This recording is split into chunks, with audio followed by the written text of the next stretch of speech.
Welcome to Sustainable Futures with Daniela Bas on the first and the third Saturday every month at 10 a.m. Czech time.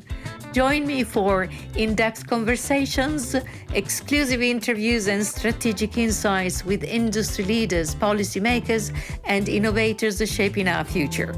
We'll explore how integrating social fairness enhances business and impacts sectors like fashion, food, tech, tourism, sports, and more towards a sustainable social change. Every organization gets stronger by challenging itself, so do we. I know it from my own life experience as a woman with a disability who understands the power of resilience, communication, and of thinking out of the box, and as a female executive leader at global level on social sustainability and inclusion. Be inspired, learn, and gain insights. Tune in, think different, and act with purpose.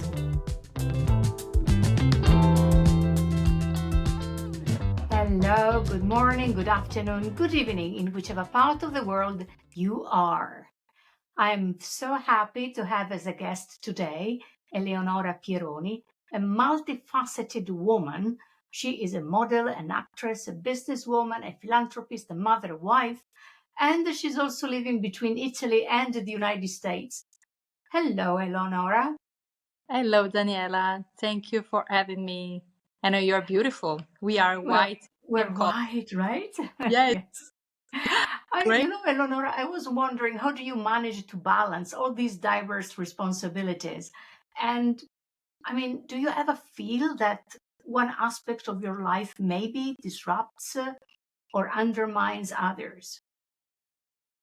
Well, in this moment of my life, as you said, becoming mother beside being a wife, entrepreneur, and actress and TV host, I try to manage my time, my organization of the day, my schedule during the week, and especially way I becoming, more selective. Yes. I try to be selective in my friendships and my time and my organization and work. I cannot do everything. I used to do many things from the morning to the evening, like even go out for evening dinner and then events and then another event, movie premiere, like film festival everywhere, get invited as, public figure or even as a host. Indeed, that's what I wanted to ask you, actually. I mean, all this pressure of maintaining a public image, also in the fashion industry, because I know you're very much involved in that industry and also in tourism. So does this have a conflict somehow when it comes to the things you studied before that were not fashion, but actually were more towards social inclusion? I think of your studies to become a tutor and a professor to support children with disabilities, for example. And then I wonder, how can you share maybe a specific example of how your public influence has made a tangible impact through the various industries you're engaged with? The industry of movies, the industry of fashion, the industry of tourism, vis-a-vis the well-being of children, for instance, or impacting a positive social change for those who might be more vulnerable. Okay, well, I start from the second question, if I can. It was a positive impact about, my public figure, especially where, I did a short movie where we talk about anorexia or other, disabilities. And being a public figure, you have a responsibility to speak well, to communicate, and I give an example to the new generation. So using my figure, meaning like speak well, don't show too much about as a woman, like even a figure, and don't show up too much about my body or in general, like I don't think it's good if I get drunk and then I speak in a social media about some items. So I mean this in a good way, in a moral way, like as an example, like to be a good example as a woman to the new generation and the new girls, the girls. Exactly. About the previous question, yes, I used to be a teacher in a primary school, and and in the same time I was a model. So it was a moment when model and being a teacher for a child, Jennifer, she was my pupil, my student. She has like a mental disease. So, and then she was very nice girl. She was always in a social media. She was very active girl. She was very smart. And actually, I'm very happy because she was a participant for a beauty contest last summer for Miss Italy, actually, and she received a nice can say title. She was Miss Coraggio, so I'm very happy for this. And also, she's a dancer, so she's great. And so at that time, when I was a teacher, I get the responsibility to don't show up too much as a model. If you do a campaign for lingerie and then your student, they take a look, open a computer and see you like, in this way, what I have to do. You have to make a decision. So, and that was in a great moment of my career, but in the same time, I get graduated. I received a job. I was very young. I was 23 years old, and I get this job, beautiful job as a teacher. So I make decision and say what I have to do. And then for a short time of my life, I decide to be more teacher than a model. But then it was a short time because I received another opportunity for my job as an artist, as a model in the United States, and that where my life changed. So great gesture of sense of responsibility on your side, and yet, even though then you decided to move more towards the career of model, actress, and television host, etc., etc., you haven't given up your love and passion for positive social change, becoming a philanthropist. I know that you support many associations, right? yes, it's right. I support one association is Les Couleurs, is a school for orphanages. We support orphanages in Haiti, and it's a great association starting in New York. It was between us. It's a group of models. We are 10 models, and the leader of the association is Laura. She is very nice. I'm very happy to be part of this association. Another one is OASI, starting the pediatric hospital in Foligno, my hometown. So we're wearing a red nose of a clown, and we're going to the pediatric hospital and give a smile, play with kids, and try to feel better. Try to make feel better the kids and enjoy the experience of the hospital. And another association, and the last one actually is the new one for me, because I became an ambassador for this association just a few days ago, and it's called Women for Women, and we support women. We are against violence, gender violence, and also we support women that they had after surgery from the breast cancer, very important disease. So yeah, this is, and I try to help this association also to be in New York, actually, to connect to this association not only in Italy but with another association in New York. So I try to do my best. Bravissima. So this is another facet we explored of you, and now I would like to move maybe towards tourism. I know that you have been very active promoting tourism in Umbria, which is the region where you were born in Italy. Yes. But you're also somehow promoting other beautiful villages of Italy, in Italy, and in the United States. You just mentioned the United States. So, what initiatives have you been involved in that contribute to sustainable tourism? And in this case, as an ambassador, if you wish, but also as a businesswoman. Well, as I get this title as ambassador of the most beautiful villages in Italy, ambasciatrice dei borghi più belli d'Italia. It's called like this, Borghi più belli. So, and we promote these beautiful villages that they get, they're very nice.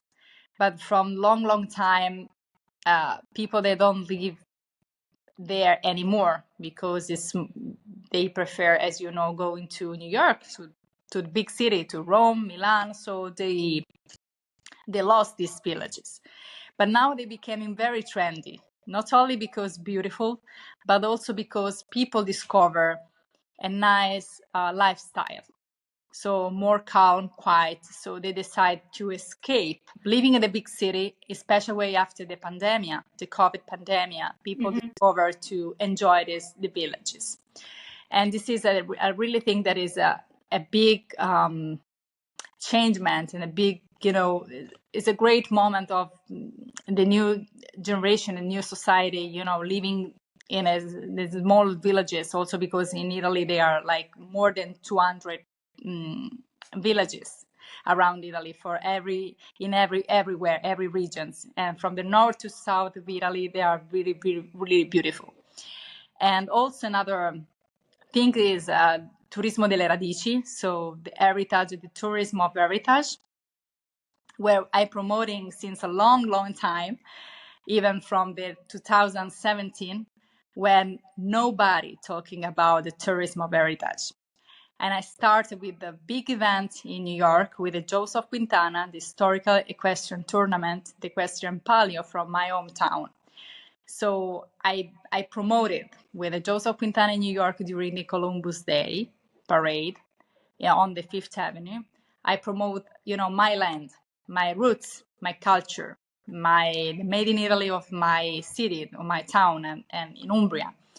And this is now is becoming like, it's like a revolution, because many Italians, even from long generations, they want to be back to Italy. For example, Italian American from 3 generations, they want to discover their roots and living back and going back to Italy in the same villages where their grandparents used to live before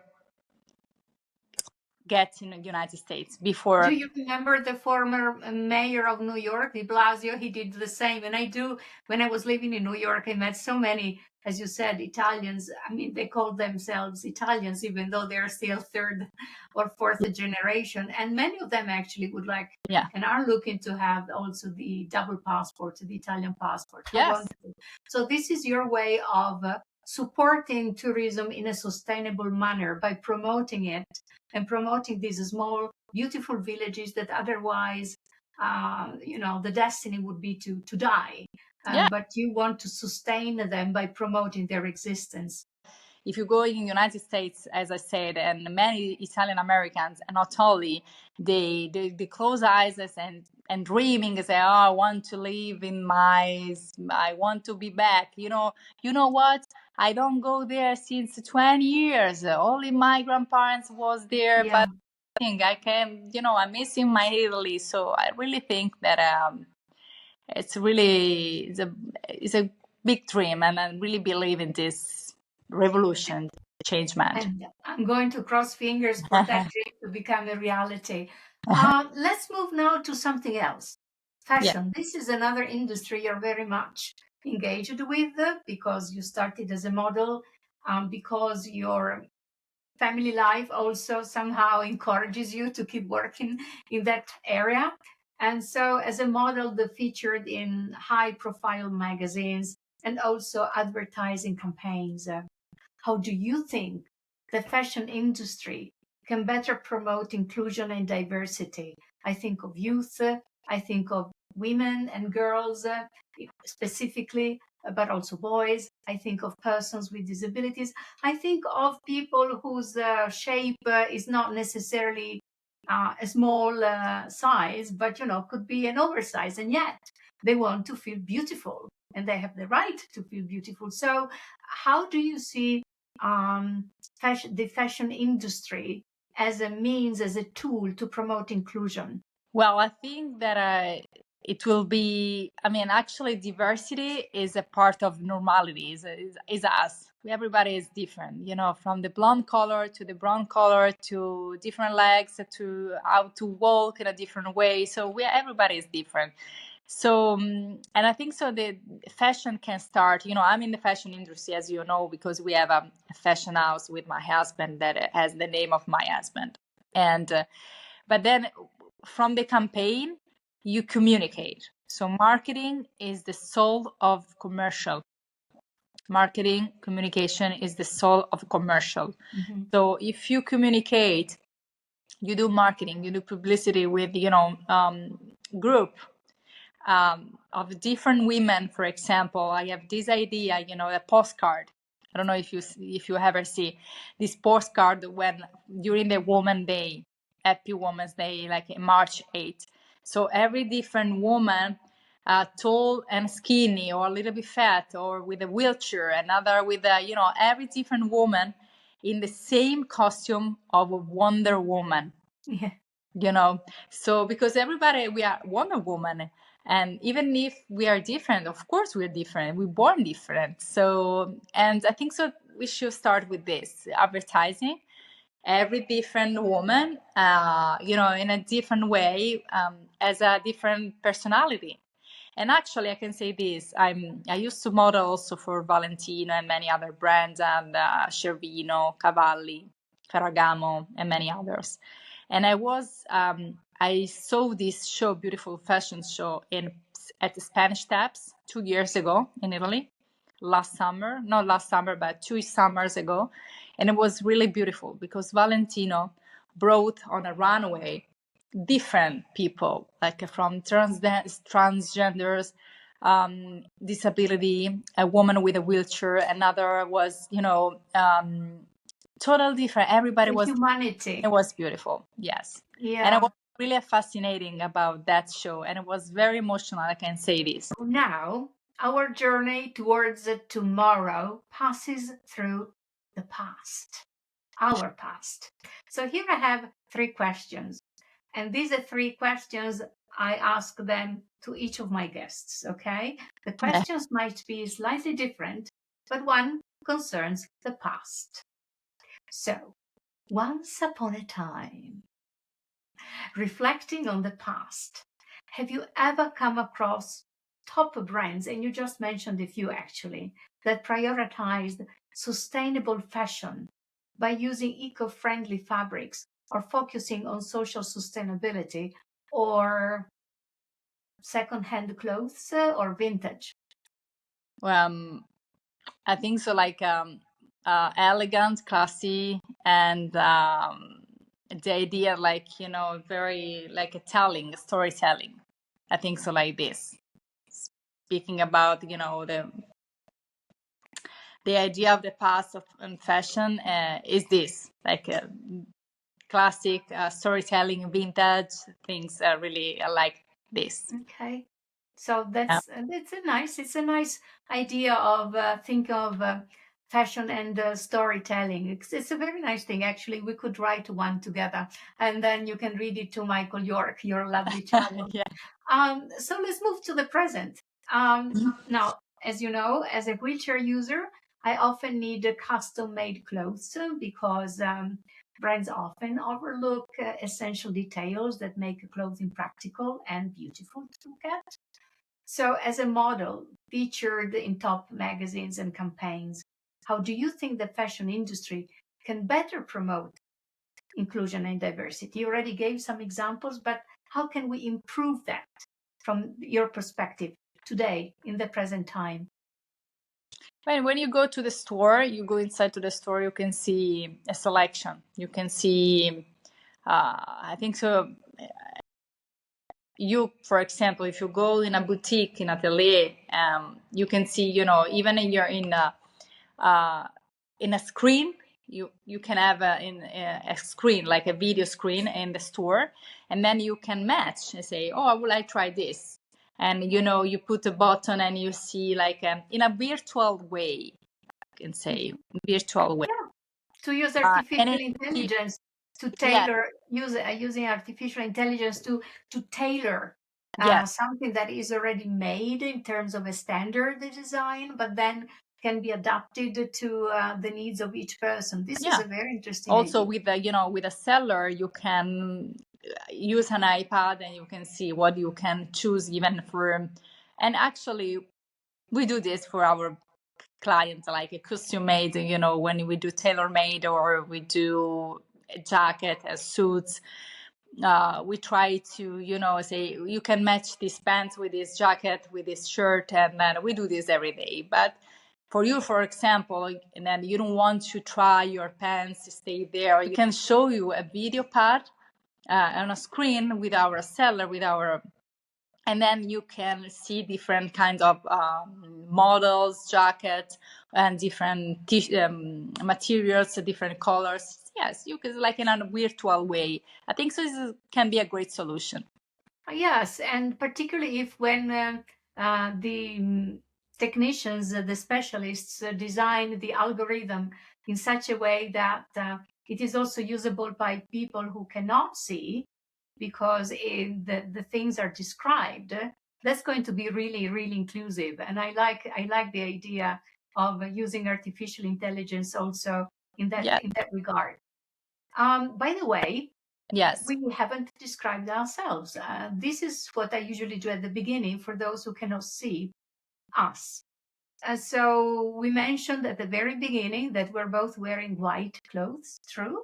So I'm wearing a white jacket, It was a very a big necklace with coincidence. It was pearls, a and coincidence. a pair of glasses with the violet frame, and I do have short hair.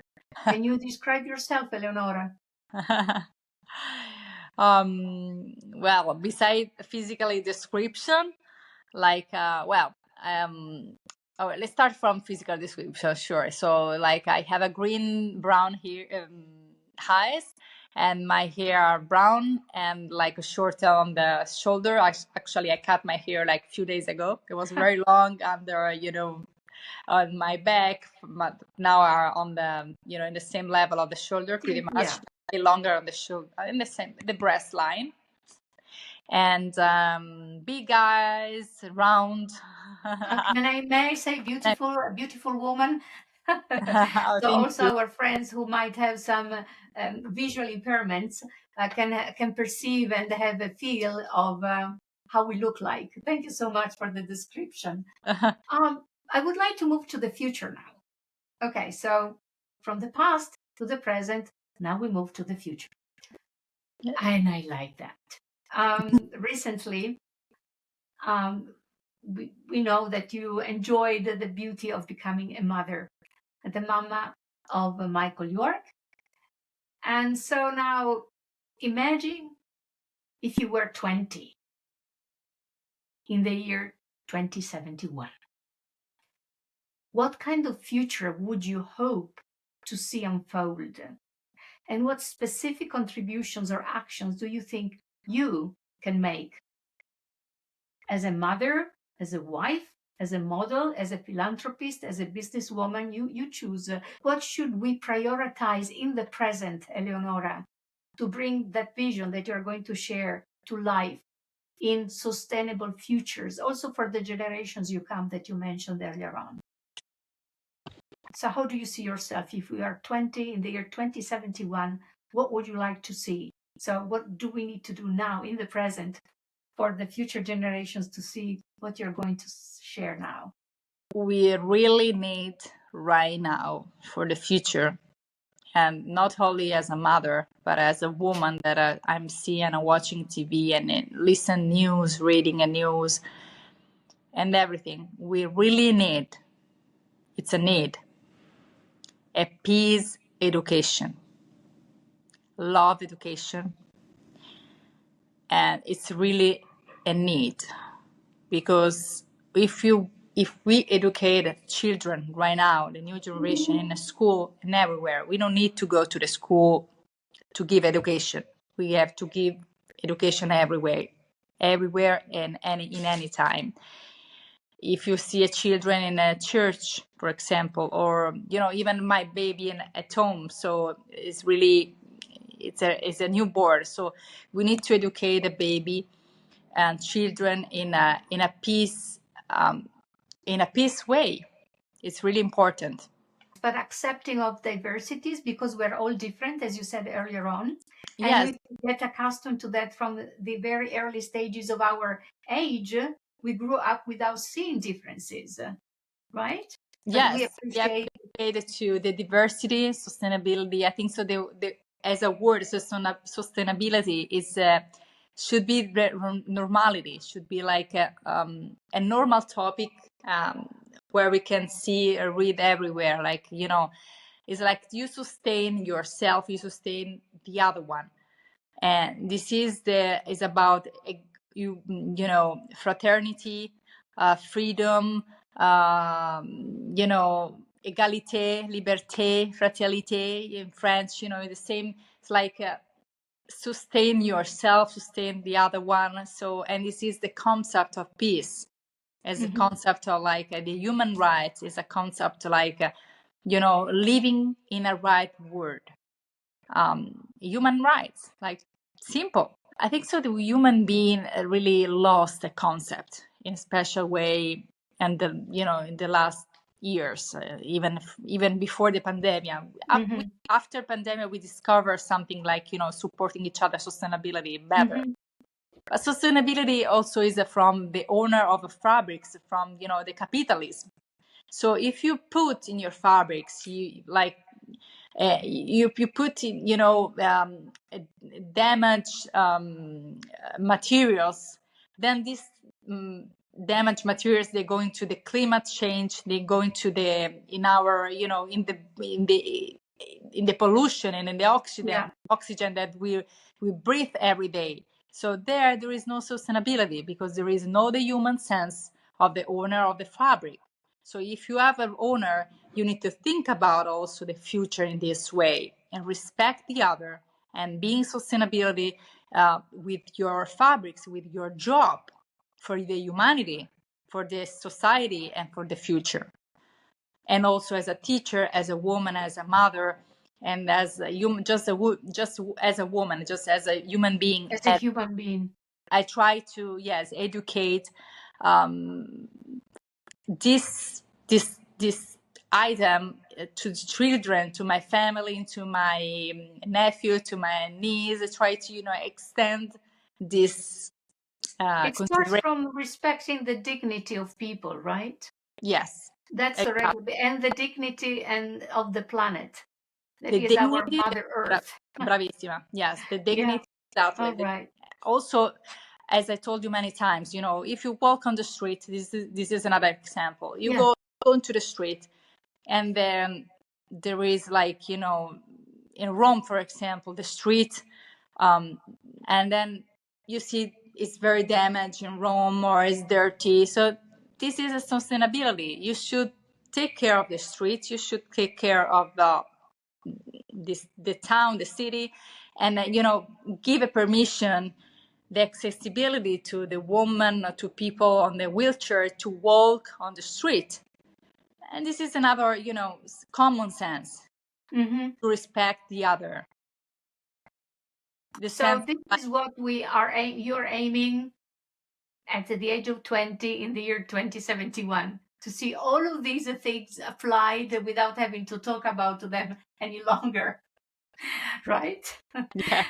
Yes. I would like to, if you allow me, I would like to conclude this wonderful, fantastic conversation with a question. I think I know the answer, but you might surprise me. What's next on your agenda once we bid adieu for today? For today? Yes. I mean, my agenda today is gonna be, I think so, in a few minutes, because I'm going to sleep. I'm very late. I'm very tired, and then I need to get to sleep for sure. So to get a nice sleep. Yes, absolutely. For the night, for my day, yes, because I'm very tired to being mother and a worker, to try to back to my normal life and my job. It's not easy, but little by little I try to do my best. But if you want to know something about my projects for Please my do. days and share. weeks, Well, I have actually. We do the big opening in Bari, in Puglia, with our fashion house and our new store, Domenico Vacca. It's a beautiful store in 3 levels, 3 floors, in Bari, in the center of Bari. Then the next weekend, from the 8th to the 10th, I'm going to Calabria in the south of Italy again for a new movie that I will shoot, a new movie as actress, a great role, and it's called L'Oratore. And then a few days later, I have to finish a TV series for Rai Channel. It's a great story. And then I have another movie during the summer. This is my project. My next projects. It sounds great. This episode will be broadcasted during summertime so that people will know what your plan and program is, and then will come and visit the store that by then for sure is going to be open. And I hope there is the elevator, Eleonora. I hope so. Make sure there is the elevator. Yeah. Okay. Yeah. Thank you so much for this lovely conversation. I will. Okay. Thank you so much, Eleonora. Yeah. Have a wonderful, wonderful rest and lots of success. Hope to see you soon. Who knows? Maybe Rome or maybe New York. Yes. The same here. Ciao. Ciao, ciao.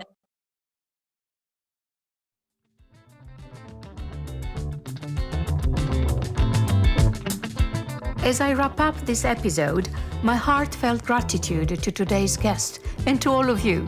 Join me for the next episode as we delve deeper with special guests, uncovering thought-provoking insights and actionable steps, paving the way for a brighter, inclusive, sustainable tomorrow.